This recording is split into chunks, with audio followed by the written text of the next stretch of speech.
Welcome back to the $2 Garage. It is a nice sunny morning and I am at Specs Auto Recycling. Behind me is the last of the dinosaurs. If you don't know what an American car was, this was an American car. Body and frame, V8, rear-wheel drive, personal land yacht longer than a 7 Series. And not to mention, a glorious, deep, spacious trunk that could fit anything you could possibly need and some dead bodies. To those who are not American, you may not understand when I say land yacht. American land yacht is, well, a bit of a specialty for us. So it usually consists of some obscenely large V8. So for the reference, the 1966 Cadillac DeVille had a 472 cubic inch V8. That's 7.7 liters. Paired to a 3-speed float box automatic, usually giant leaf spring, so you just float down the road, and obviously rear-wheel drive only. It also needs to be long, 129 inches in length, especially a coupe, because you need more space for all the dead bodies. That being said, it is an American staple.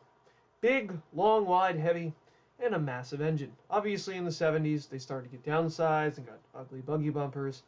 And believe it or not, the Panther platform was actually a downsize. It was considered mid-size in the early 70s. And this was before we started copying all the Europeans and making it worse imitation. Now, of course, we definitely never really stopped making them, and now we just call them 3-row full-size SUVs, which are almost as long and almost as wide and just on stilts now because it's much easier to pass emissions with a truck than a car. Not to mention, even in mid-trim seats, this thing's a couch. And this is bad by, say, early 90s standards. If you don't know what this is a last generation Panther body. It's specifically a Lincoln Town Car. I'm guessing this is a 07 to 11. And, well, it's here, so it's in the crush row.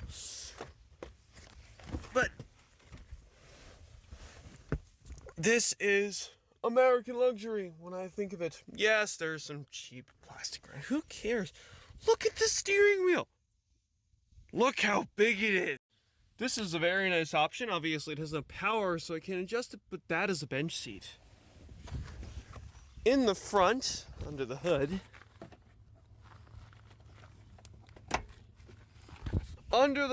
here we have, well, what would have been a 4.6 liter V8, a modular, 4.6 modular. They run slow as crap, but run forever.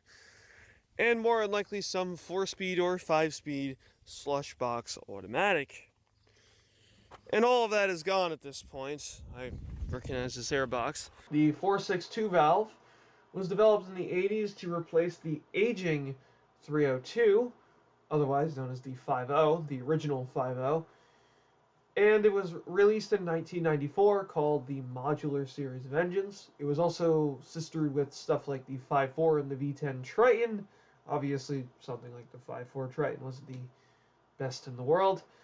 That being said, by the point of this town car, it was making about 240 horsepower and 280 foot-pounds of torque. These engines are dead nuts reliable. They never break, and the whole car will brake around the motor, and it will just keep going. The 462 valve covered everything from the Panther platforms to the Grand Marquis, Police Interceptors, Lincoln Town Cars, F-150s, E-Series vans, Mustangs. They literally put this engine in everything, and it is an overall fantastic engine. Not the quickest, but very reliable. Why did people like that? Well, let's see. It's relatively reliable, relatively simple, makes a lot of down-low torque, and propels you forward in a simple yet gusty manner. Cars like this are basically dead, and the only closest resemblance to it that you have today is something like a $100,000 S-Class. And these were an absolute bargain. It was the American way. you got a lot of car for not a lot of money. Yeah, maybe the plastics were cheap, and maybe there was some things that weren't the best in the world, but you got a lot of car with a lot of space and a lot of storage. Unfortunately, that has been killed because, well, people weren't really buying them, and yes, now they're getting appreciated, but that's because they're dead. And we have been chasing imports and losing our way. Anyway, well, it's nice seeing it because it's going to the crusher. So, I hope you enjoyed the video and a lovely look at the last of the land yachts.